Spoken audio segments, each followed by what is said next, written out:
आपल्या न्यायासाठी व हक्कासाठी लढणारा एकमेव news channel top Solapur. News चॅनलला लाईक करा, शेअर करा, सबस्क्राईब करा। मंद्रुप पोलीस ठाण्याचे पोलीस निरीक्षक शंकर पटवारी यांना बातमीदारामार्फत मिळालेल्या माहितीनुसार कुरघोट येथे मोहम्मद अली कुरेशी यांच्या शेतातील गोठ्यात कत्तलीसाठी गायी बांधून ठेवल्याचे सांगितले।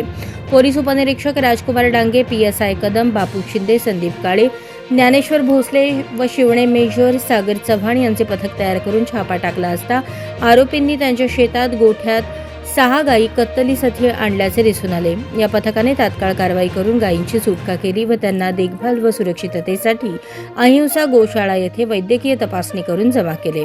बादशाह इमान सुतार वय 55 राहणार कुरघोट तालुका दक्षिण सोलापूर, मोहम्मद अली कुरेशी वय 19 राहणार लष्कर सोलापूर या आरोपींविरोधात गुन्हा दाखल करण्यात आला आहे। या कारवाईमुळे परिसरात खळबळ उडाली असून प्राण्यांवरील क्रूरतेविरुद्ध पोलिसांनी कडक भूमिका घेतल्याचे स्पष्ट झाले। ही कारवाई पोलीस अधीक्षक अतुल कुलकर्णी, अप्पर पोलीस अधीक्षक प्रीतम यावलकर, उपविभागीय पोलीस अधिकारी संकेत देवळेकर यांच्या मार्गदर्शनाखाली पोलीस निरीक्षक शंकर पटवारी यांच्या नेतृत्वाखाली पोलीस उपनिरीक्षक राजू डांगे यांच्या पथकाने केली आहे।